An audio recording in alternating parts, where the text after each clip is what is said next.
Welcome to another episode of the Men of the House podcast, where we're over here exploring the unfiltered truths of fatherhood, self care, mental health, and just navigating the chaos of everyday life. Hope you enjoy the conversation. Hey everyone, on this episode of the Men of the House podcast, we have Jason Lange with us, and we are going to talk about everything men today on the Men of the House podcast. We're going to start with discussing a little bit of his background and what exactly a men's work journey is, and this paradigm of what a man should be and kind of where did it come from. And then we're also going to talk about what we're doing to shift this paradigm. What is a man box? And then also we're going to talk about men's groups, why they're important, and how men's groups have changed Jason's life and perhaps those he works with for the better.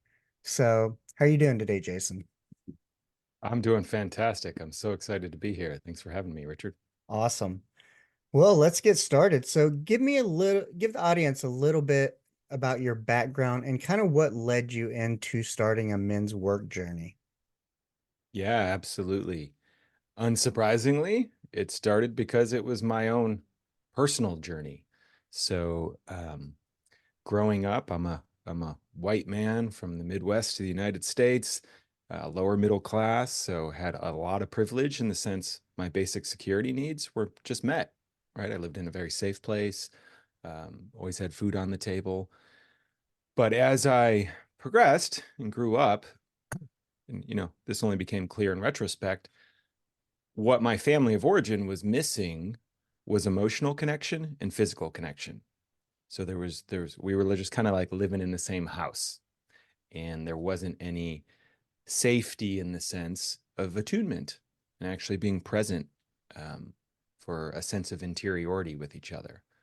So point of that is, my childhood mostly has good memories. But as I got into my adolescence and puberty hit, and suddenly all these hormones are going through me, and I'm noticing myself attracted to women and seeing friends start to have interactions with them, I became very present to my body would get really anxious when I was around girls that I was attracted to. I would like freeze up, I would kind of get clammy, and I'd get really uncomfortable.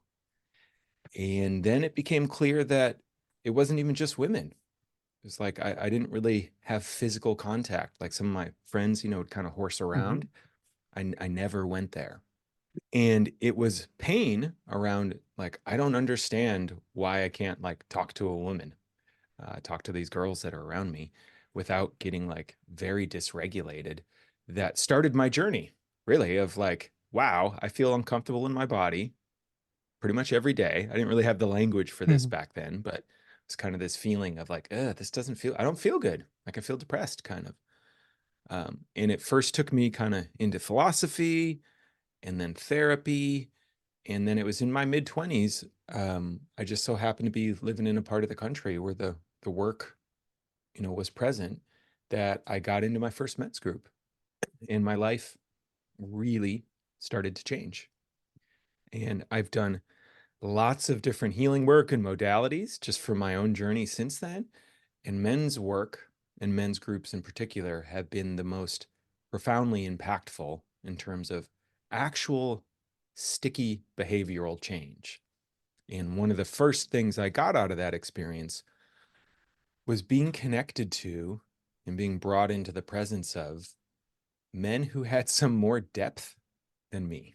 Just that, like, they were more present, they were more grounded, they were more connected to their bodies, to their hearts, to their sense of power, and absolutely to their sexuality, even.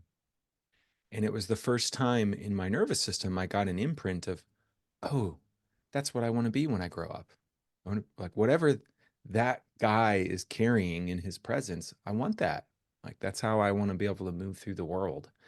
And that just got me kind of hooked on the work and beginning a really deep journey of uncovering some pretty profound neglect that my nervous system experienced, like in terms of physical tangibility, that took me, quite a long time to unwind.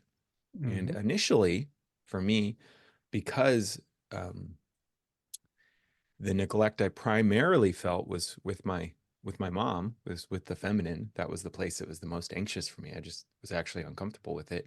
My gateway in was working with men and learning to kind of become more emotionally available and even connect and just like hug another man.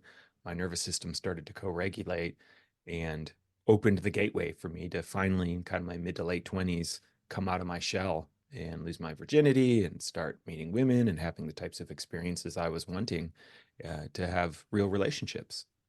Now, when you found this men's group, was it, did you have a friend who was interested in attending? Was it back in the day when you looked through the back of a paper, an online ad, or how did you Yeah. find it? How did you seek it out? Or, did somebody introduce you to it and say, hey, I got something maybe you might be interested in? Yeah, I will say I got pretty lucky here because, the men's work movement in general didn't really start arguably till kind of late 80s, early 90s. And so it wasn't very present in the way it is starting to be now. And we didn't have online back Right. then. But I just so happened, well, not just so happened, but because of some of my passions and personal growth and just this feeling of like, whatever's going on for me, I got to heal. I eventually got myself to Boulder, Colorado, which is kind of a transformational hub, spiritual hub of a lot of different things. And so getting there, I just met guys who were they were just into growth, right? Right. And transformation. And so one of them just happened to know a guy who had been in the men's work world and kind of got us pulled in. And then that guy started leading a men's group for us. And we're all like, yeah, let's do it. We were kind of friends already, but we wanted to go deeper. And we knew these older men who were like, this is a great avenue for that. And then we got to experience sitting in circle with them and starting our own group together. So I got very lucky, I would argue, to get exposed in my 20s at a time where it was not nearly as popular. Mankind Project was around back then, but that was about it. And if you didn't know what you were looking for, you weren't going to Right. find it. So I bumped into it and my life changed because of it. Yeah, it's been kind of interesting because I think I had an interview a couple of days ago, and we were talking about anxiety and whether it's healing trauma or not. And I had made this comment because I had heard it on a different podcast, but while you were speaking, it kind of made me think of it in that, there's people who have super, let's say, challenging upbringings. They don't maybe have the stability you did, and they end up with some of these emotional problems as it relates to being a man. But then you can have somebody who has a stable upbringing and they still find themselves out in the world with some of these same problems, emotional problems, I guess you could say, as it relates to whether it's being connected to other men or being connected to themselves, their own personal um, feelings, vulnerabilities, and whatnot to be open to share. And so, regardless of what side of the tracks you're on, um, we still kind of find ourselves in the same situation. So, I wanted to discuss what is the paradigm of what a man should be and where did that come from? Yeah, so this ties into I would say some of the topics we'll get into around the man box too. Hmm. So I might just kind of outline that here, but Yeah, you know, what you're speaking towards is so there's our individual experiences that shape us, what we got, what we didn't get when we're young. And the truth is, even in optimal environments, it's pretty rarely the case that parents can do it perfectly, even right, if they're trying, right? There's just oftentimes, I like to think of it in terms of like nutrients, like a well-balanced diet. Sometimes there's just a few nutrients they don't know how to give, or you didn't quite get enough of, and that changes the way you grow in the best of circumstances. And then the other circumstances are, yeah, sometimes people go through extremely volatile childhoods, right? I work with a lot of men who had way more intense experiences than I did. I mostly was just neglected, right? Like, right. so there wasn't anything negative like being projected on me. I just wasn't having some basic safety cues sent to my body in a sense. So there's that, but then there's this kind of cultural layer that all of us men experience. And, it's a little different from country to country and cultures around the world, but there's some similarities. I'm mostly going to be speaking to the one I know here. So I'm in the United Hmm. States, right? And so the idea of the man box is it's this kind of implicit cultural expectation, series of check boxes that you have to check to be considered a man. And if you don't check Mm. those boxes, you're not a man. And what's really interesting about this is they've actually done some research, which is fascinating, where they polled a whole bunch of people, men and women, with like two simple questions. What marks the transition of a girl becoming a woman? And what marks the transition of a boy becoming a man? Lo and behold, and this was across both genders, what they mostly found was when it came to women, we ascribed biological changes. She starts her cycle, she develops Mm-hmm. her breasts, her actual body changes. So it's based on her biology.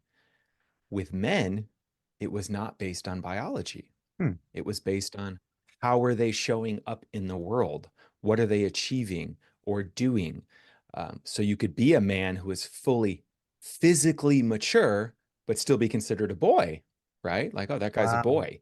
He's not a man yet, right? And you can kind of feel there's a layer of this in our culture. And right now there's a lot of talk about boys, failure to launch and being stuck at home. But this all ties into the man box of it's kind of a societal set of norms and conditions that you have to be this to be considered a man.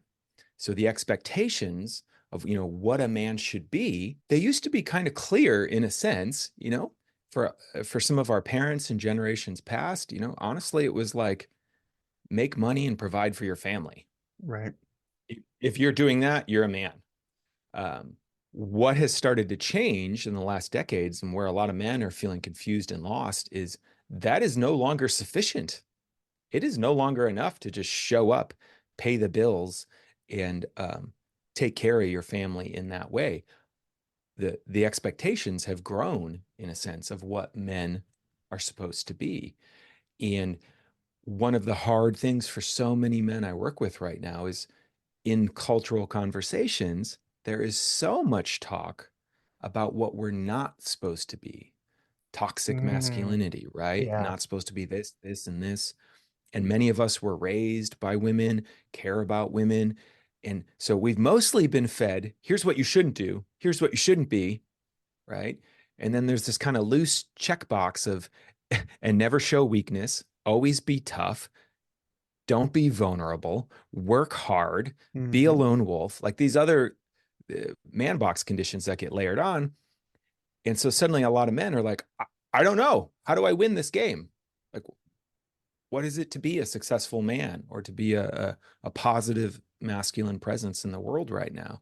And that's kind of what we're tying into here is, this work, these kinds of conversations start to bring consciousness to the man box so we can kind of blow it up a bit and start to help us get to, there's always going to be one, is kind of Mm-hmm. my argument.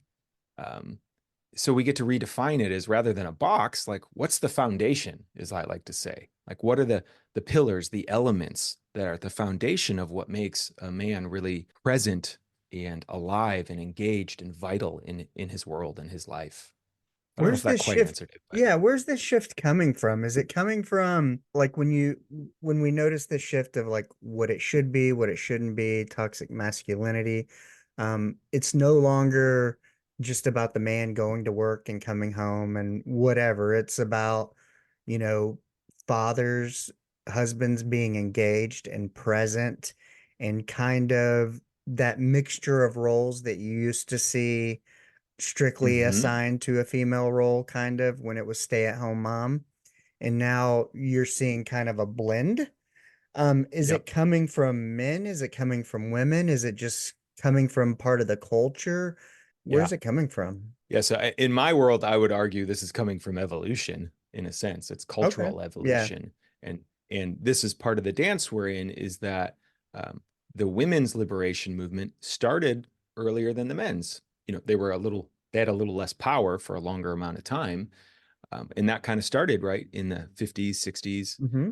in particular, really burst forth. So women were allowed to leave home and be an independent person in the world, creating their own meaning in work and labor and money, and not just have to be mothers, right? They were liberated from the biological role in a sense. As they've done that, right? What's useful in the sense of like, what do I actually need then in a partner starts to change.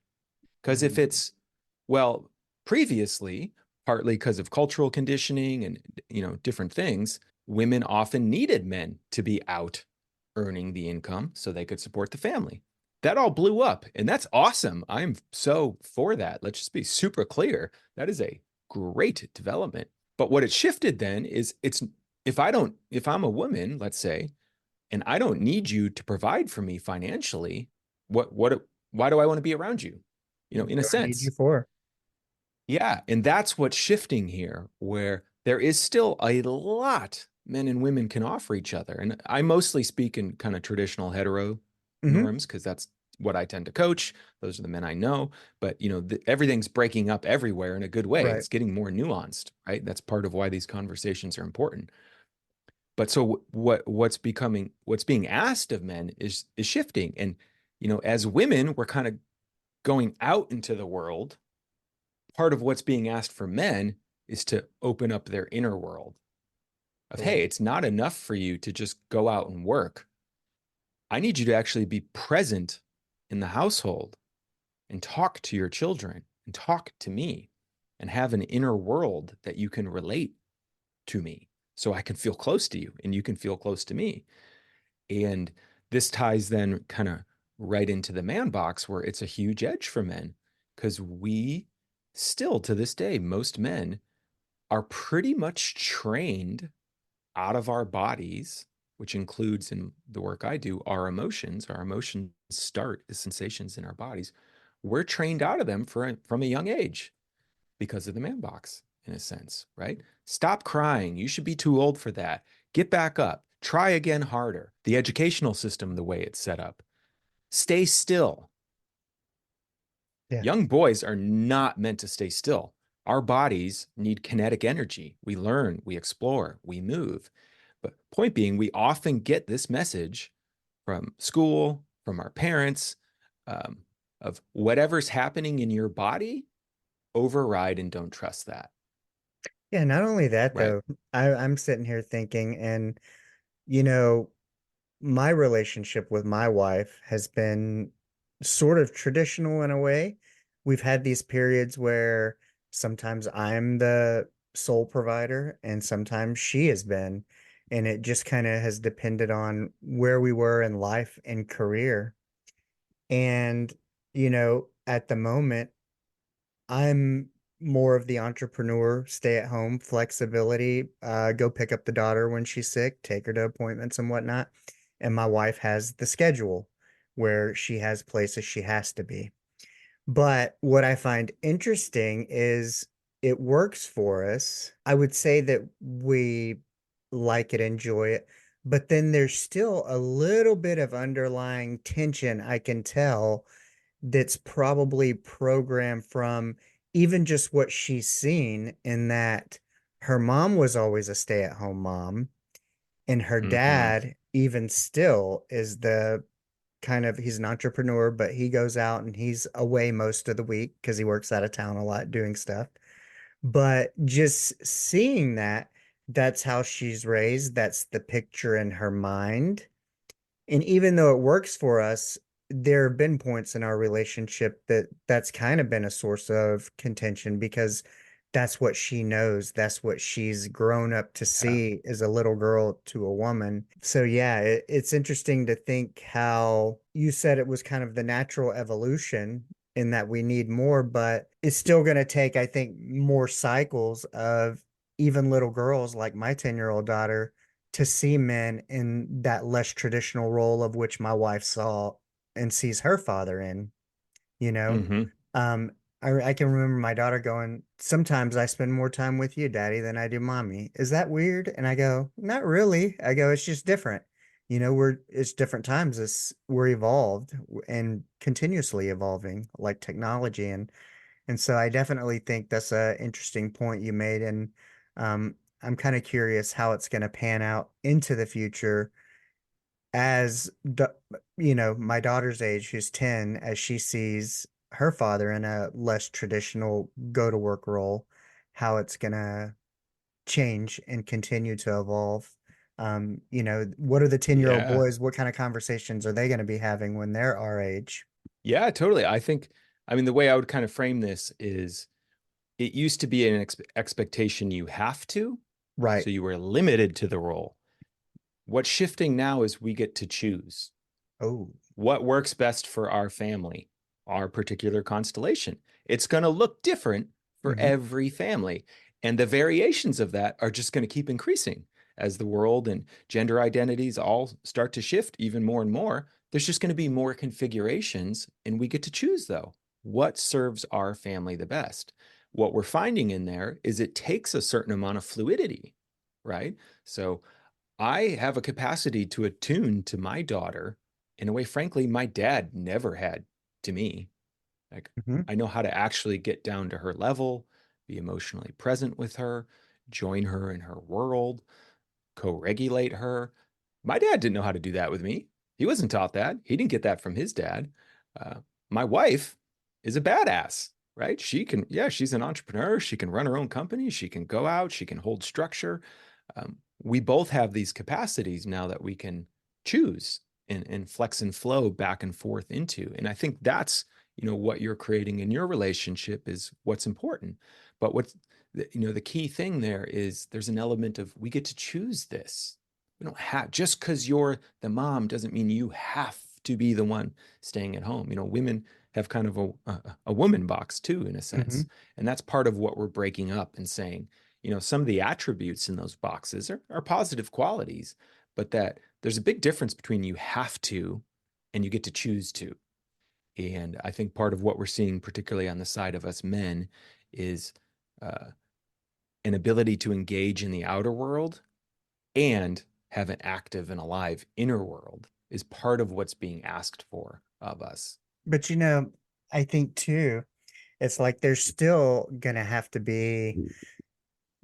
have to there has to be a shift from men in that community and how even what we're talking about currently is to be viewed and how it's going to change and how it's going to progress because I can tell you right now, even as progressive as we are, there are people, I'm sure people in my family that go, "You're the man. Why aren't you going to work? Why aren't you away from home all day? Why are you the one picking up your daughter and taking her and doing this and doing her homework and, laying down with her?" I'm more like the feminine energy when it comes to nighttime and taking care of that, which is okay. And I'm perfectly happy with it. But, there's still a sense of kind of that whole thing we get as young men of dust it off, don't Mm-hmm. cry, suck it up.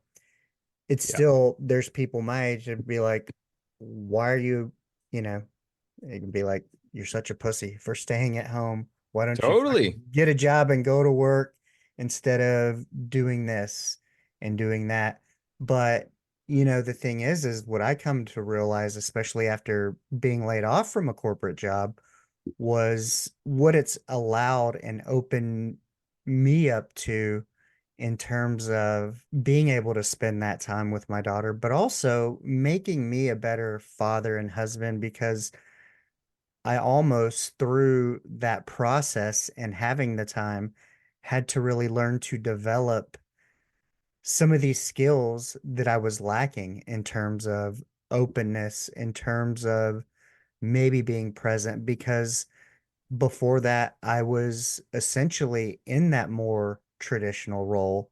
My wife didn't work, and I went to a corporate job every day, and sometimes 6 days, 7 days, and I came home and we had that kind of traditional role. But, I would say I'm way happier in the non-traditional role, even though it was kind of forced Yeah. upon us, and now it's been chosen. I feel a lot more fulfilled, and I feel like the relationship I have both with my wife and my daughter is a little deeper due to it.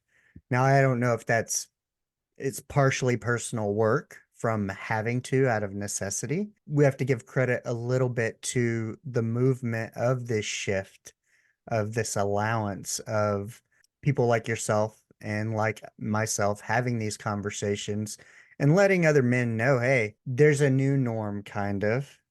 And that norm is going to shift too. So be open, be ready to pivot, but mostly be ready to be open to what it means to be a man, I guess you could say. I love, and let me be clear, I have nothing against the traditional arrangement if Me that's what either. works for a family and what they choose, right? What we're pointing to here is there's choice involved. Instead of it just being this is the only configuration, it's no, actually sometimes there's other configurations that create more love and abundance in a family. So let's move towards that, right? And um, a lot of, men in a sense, it's like, well, how do you know you wouldn't enjoy that more? Mm. Right? Some men have just literally never tried it. And I've worked with enough men to tell you, like, there are plenty examples of men who had fathers who were out working all day and often all weekend to provide. And what they really needed was connection and presence from their father in their life, in their actual day-to-day life. Like in a way I experienced too. So there is more being asked for here. Even in the traditional configuration, I think men were being asked to show up more in the family. Um, and that, yeah, we get to kind of burst this stuff open to have these dialogues about, yeah, what do you actually want to create? And the research shows, what kids really mostly need is connection and safety. They just need a place where they feel safe and they need to feel connected.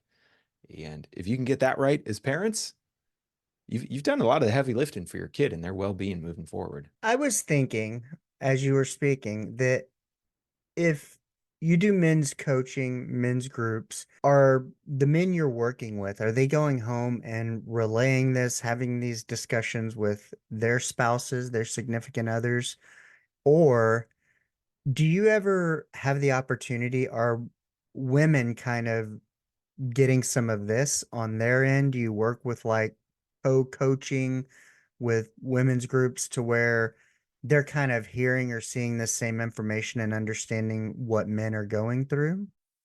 Hey, after you're done listening to this amazing podcast, be sure to give it a 5-star rating, then go check out the other podcasts in the Podcast Connection Network, including my own, Everything's Connected. Check us all out. The link will be in the episode's description. Yeah, I would say that's one of the challenges for people who are trying to create a relationship right now is because the old roles aren't enough. And so my wife works with women.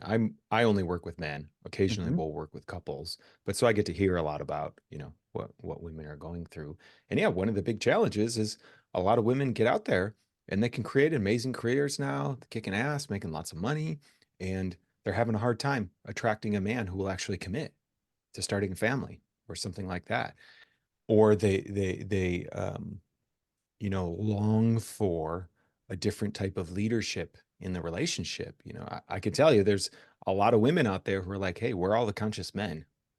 We're all the men who know how to deal with their emotions and actually talk about what's happening in our relationship. Like, there's not Mm-hmm. a whole lot out there in the sense, like I said, it's not necessarily our fault as men. It's this development for us, it came a little later than women. So we're kind of starting to do this part, but women are often feeling that lack. It can cause tension. If a man hasn't done his inner work, I'll be pretty, blunt here. He can get super triggered if his partner's making more money than him, because then it kicks up this whole Mm-hmm. story of, well, I'm not a man. I need to Mm-hmm. make more money than my partner. So it gets their insecurity going, which actually often then prevents that man from being available in the relationship as it is.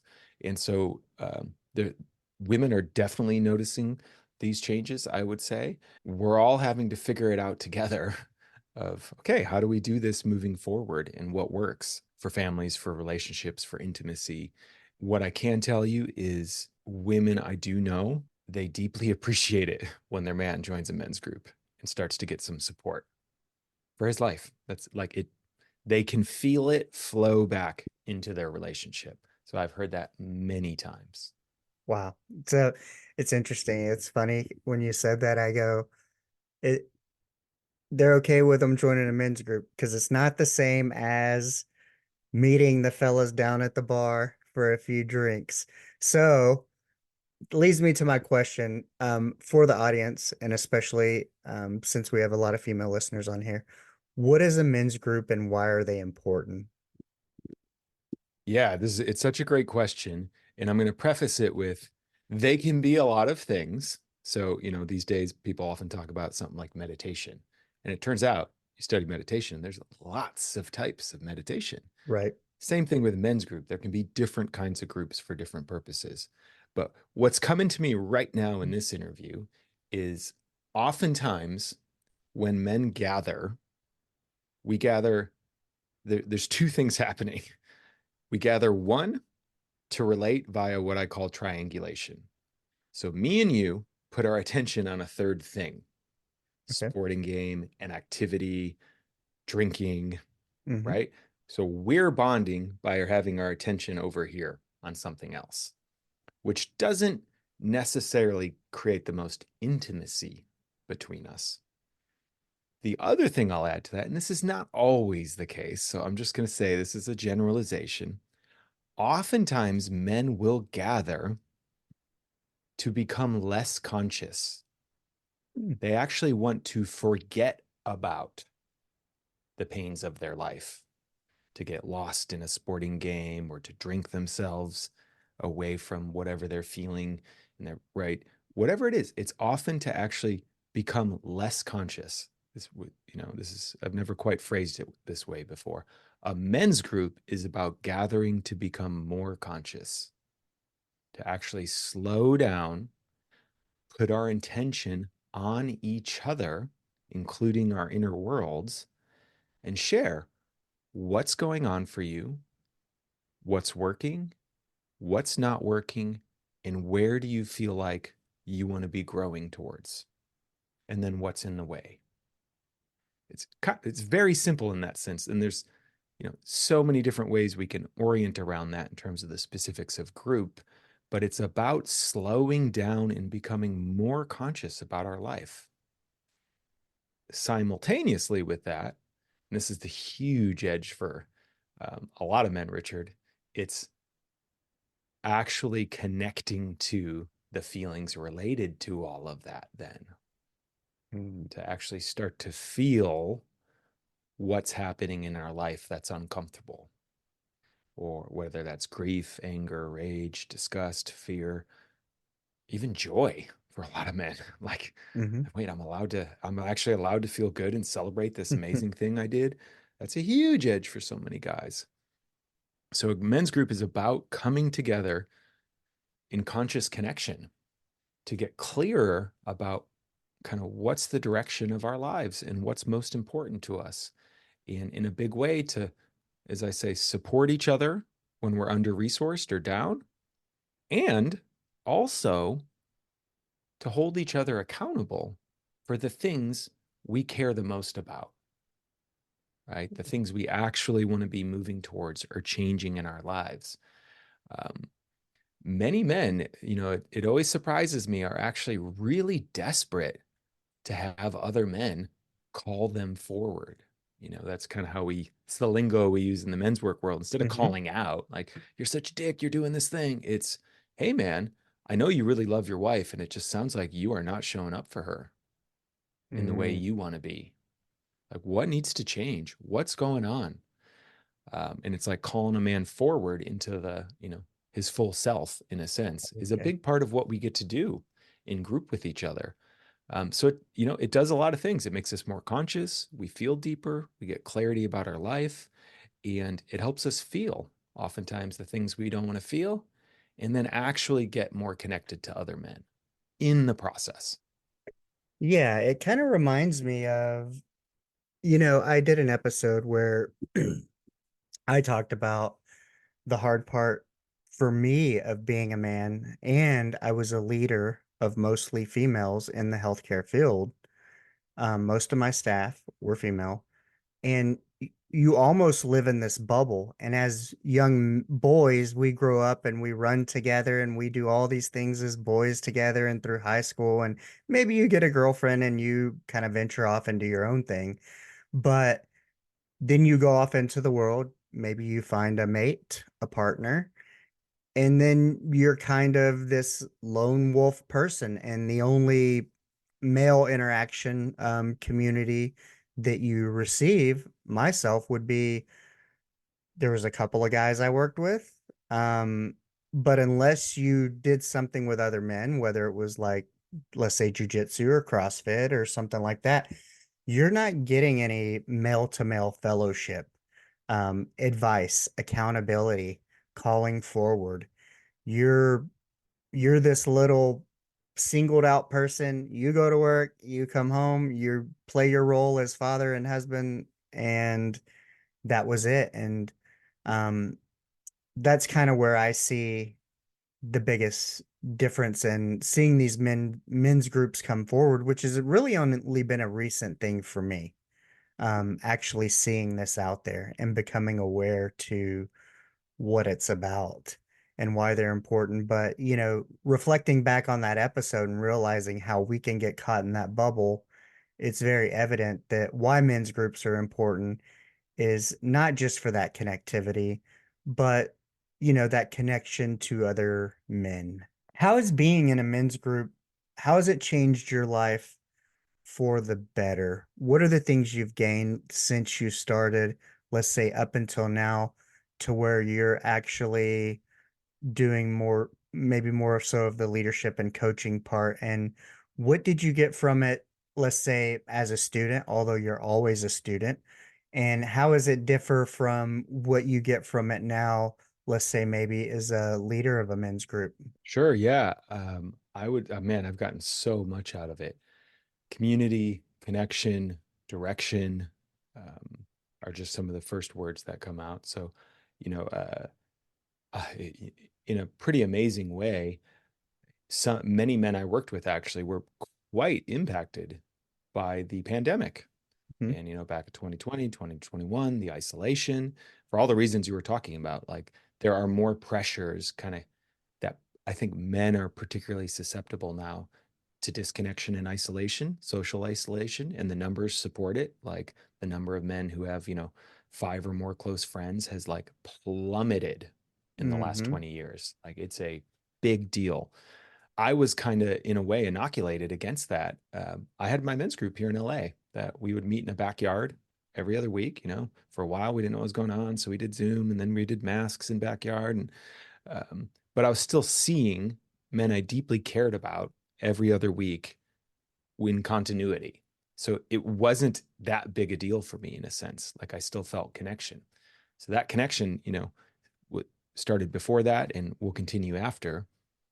I have personally I've switched careers because of my men's group. I have moved across the country because of my men's group. I have left relationships because of my men's group. I've had the courage to become a father because of my men's group. Um, I have had to do pieces of work on myself and become clear about ways I was showing up in my life that were contributing to things in my relationship or in my finances that I was not happy about, that I had reflected to me, that forced me to really take a hard look at myself and have to take some responsibility for, well, if I keep doing this, I'm going to keep getting the same results here. So I need to make some shifts.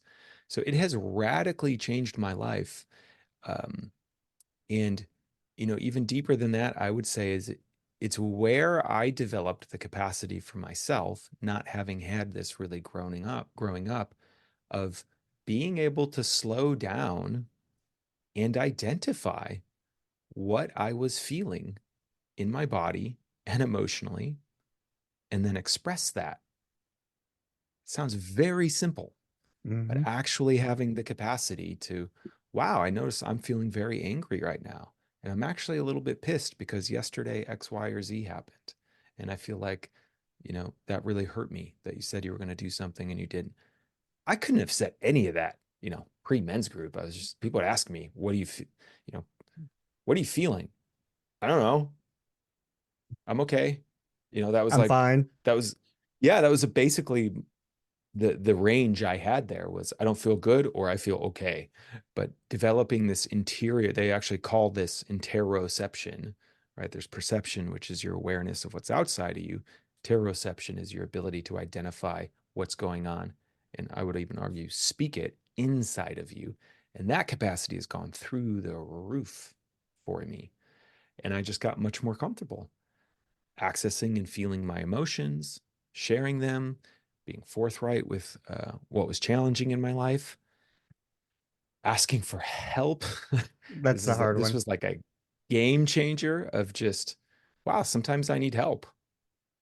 And now I know how to ask for it. And I have no problem asking for it now.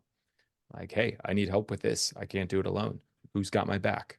Right? Like, versus pre-men's group, if I was stuck on something, and many men do this, I would kind of silently struggle and stubbornly try to figure it out, sometimes for days, weeks, or months. And now I've learned this, sometimes I can ask for help and it'll take 30 seconds if I ask the right person, right?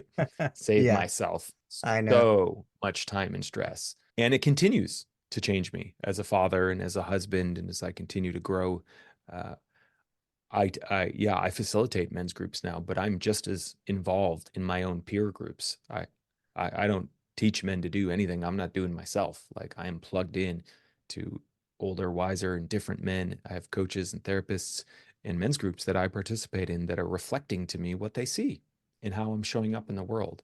And that's really valuable because I have a story about myself.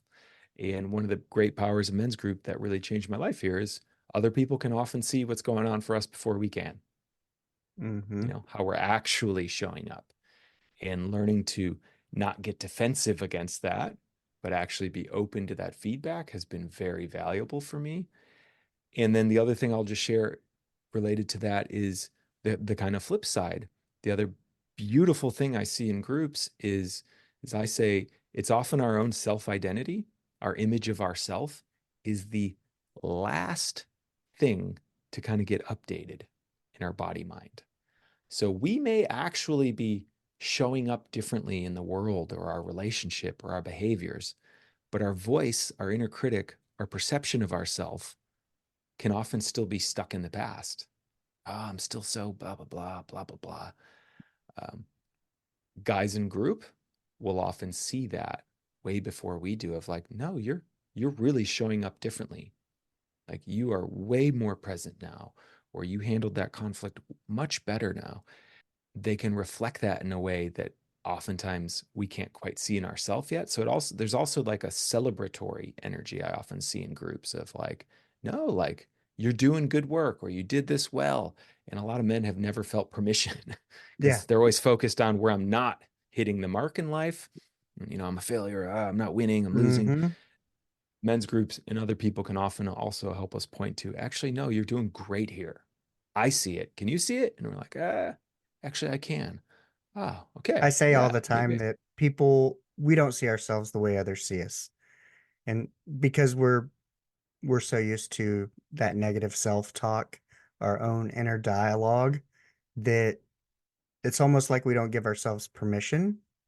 So it makes sense that that's the last thing to update. But, I've especially interviewed people that whether it's I enjoy their music, they're great musicians, and they're like, oh, I'm nobody or I'm just a guy. And it's like, well, kind of, but you got to remember, I see you. I've seen all the good that you've done, even though you may not see it, you may not believe it, because you're wrapped up in other things. The audience sees it, you know, and so I can definitely see that benefit, how that could be beneficial. What if there's any men out there listening that are looking to join a men's group? How do they go about it? What do they look for? Is there something they should be looking for, like for an ideal men's group? Are there, I don't want to say sham bad. I mean, I guess as long as you're doing something, but as long as you're not like, you should be on the lookout for, you're going to show up at the bar every Wednesday and have shots and beers. That's not what I'm talking about. Is there anything to look out for on don't join this kind? Sure. I mean, I'm particularly a fan of peer-led groups. I Mhm. mean, my first groups actually did have a facilitator, and there's something to that structure and depth that I think can be important in the life cycle of a group. But I'm also just a huge proponent of, if you want more depth in your life, intuitively, you probably know two or three men in your life who you get a sense we could probably go deeper. maybe we have a couple times on accident, and you make the invitation, right? Hey, would you want to start gathering once a month, twice a month to just talk about life, right? Like, so I'm a huge fan of men kind of creating them in the community you're part of. But that said, we're in a whole new world now. It is part of what's so exciting now. There's a lot of virtual movement now. There's all kinds of Mm-hmm. virtual groups you can join if you don't have men in your locality. There are more and more local geographical groups around, that you can, meetup.com, Eventbrite, just doing some Googling in your area, men's groups will start to surface some things. And you want to try it. Like, the honest truth is you just want to try it and see, like, how do I feel when I'm in this room? Do I feel good? Do I feel safe? Do I feel connected? You may get into rooms where you don't, right? Right. And trust yourself with that is what I would say. Um, and some men really like the in-person experience, particularly kind of post-pandemic and Zoom fatigue for a Mm-hmm. lot of people. They're like, yeah, I just want to be in the room with other men. And Mankind Project is probably the biggest kind of global presence where they often have geographical based stuff. So you could definitely check that out. Other men actually prefer virtual because, sometimes we're fathers and we have intense schedules and it's hard to Mm-hmm. get anywhere. And it's nice to be able to just slot in from home. Or many men I work with, truth be told, Richard, part of why they're so hesitant to engage even in men's work is because they experience the downsides of kind of unconscious male community through bullying, through kind of locker room culture growing up. And they're like, I don't feel safe with Yeah. men. Men hurt me, frankly. And sometimes the virtual can be a really nice gateway to that because it's like you're in your own home, you're in your own space. There's like a level of safety there Safety. that you Mm-hmm. can, yeah, that you can then like start to kind of foster some good connections with men and then maybe kind of ease your way into geographical connection. Um, there's year-long programs, there's drop-in stuff. There's no one perfect solution here, but I would first ask, each man, like, what are you wanting in your life? What are you wanting more of? If connection and community and a little support are like, hey, I feel like I could use that. It's a good signal that, okay, maybe I should start looking out for some men to start finding some groups and then just try some stuff out, right? It's always okay you don't have to fully commit from the get go of just like, yeah, I'd love to sit in once or twice with your group, see how it works, to try it out. And again, I'm a big fan of, trusting our bodily intuition. So Mm-hmm. when we're in a space, like, yeah, this feels good. This feels right. I want to try it. And then to just go for that.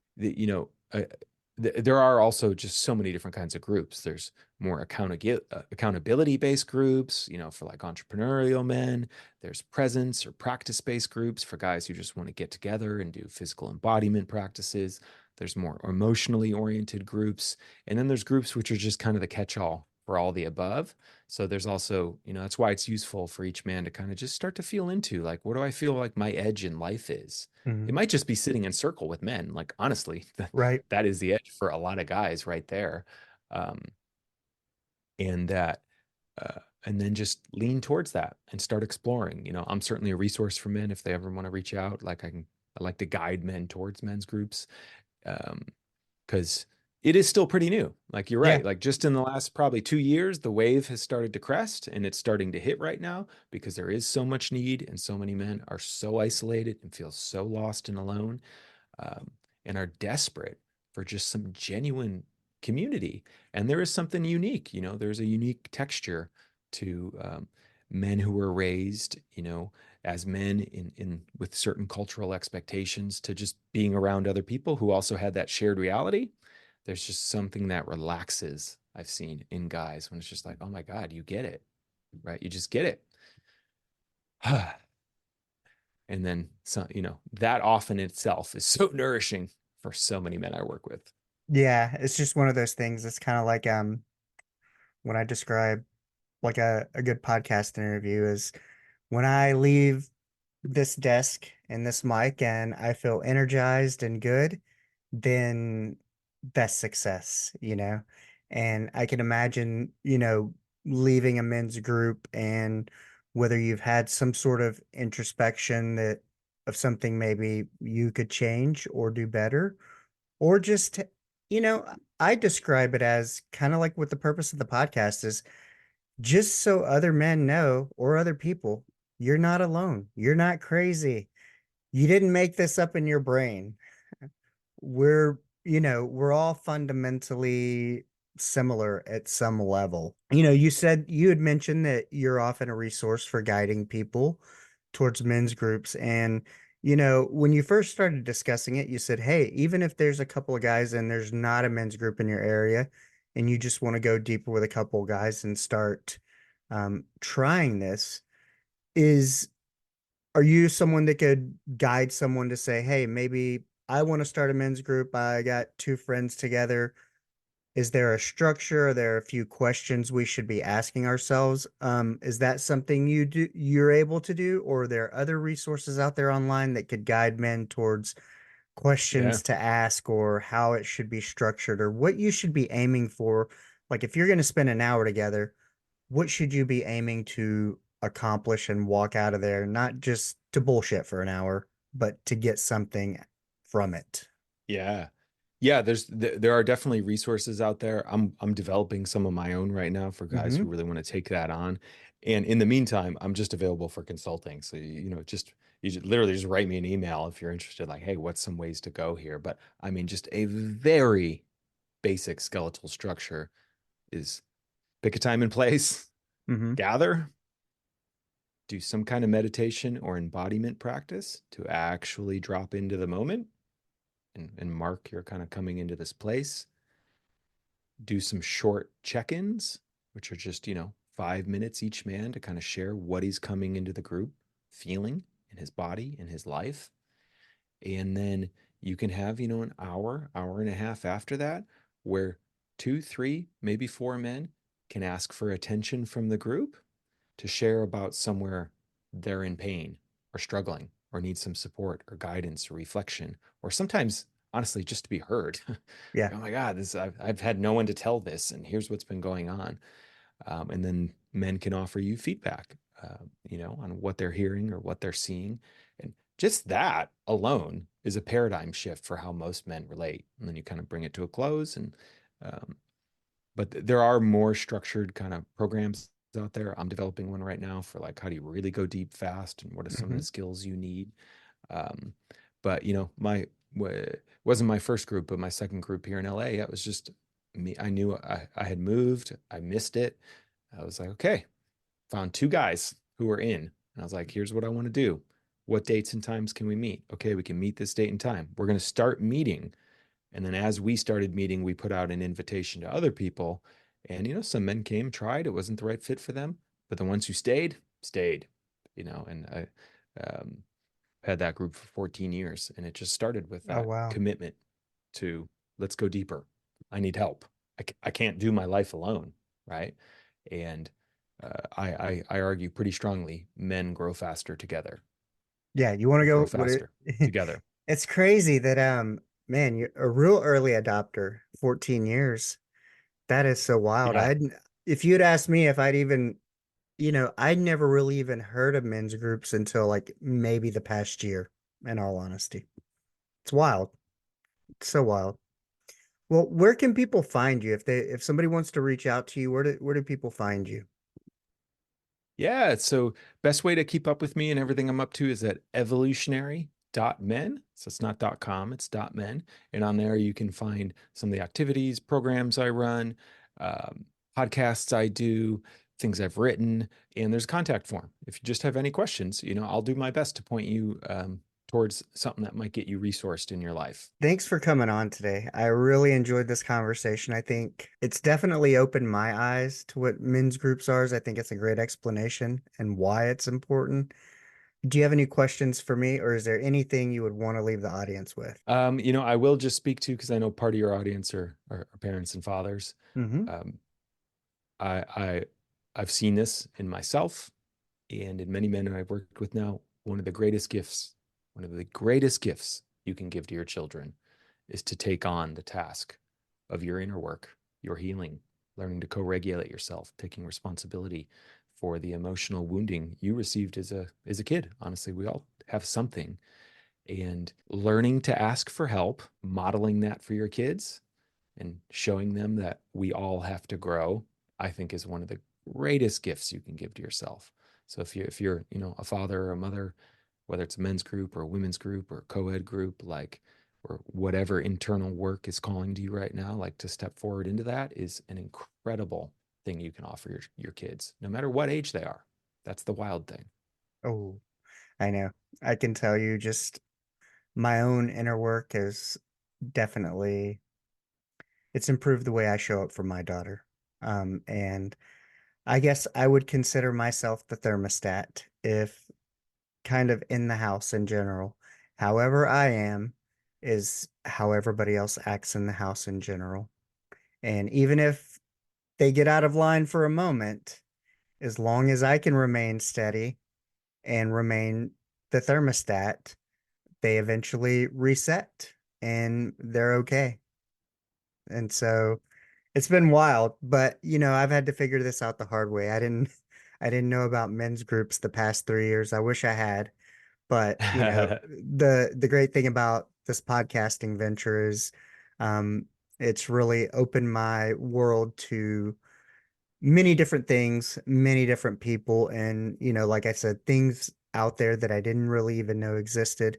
Um, and that's why I do this, is not just for myself, but to be that conduit to the rest of the world, the listeners, and to let other people know they're not alone and where they can find help, be it for themselves and or for others, and just, try to make this world a better place. And joining a men's group is definitely a start. Any way a man can improve himself, his emotional intelligence is only going to benefit the world. So, Couldn't have said it better myself. Thank you, well, Richard. thanks for coming. Awesome. Have a great day, man. All right, man. I appreciate it. Well, you've made it this far, which means you're probably a super fan of the show. That's amazing, and I really appreciate your support. To keep up with all the latest updates, make sure you're following the show on social media. You can find all the links in the bio.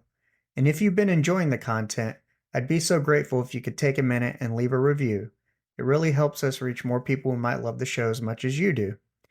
Also, don't forget to tell one friend about the show as well. Word of mouth is the best way to help us grow. And if you're feeling extra generous, check out the link tree in the bio where you can find a link to donate. Every little bit helps me keep creating the content you love. Thanks for being an awesome superfan. I couldn't do it without you. Hey, go. Asteroid of fear.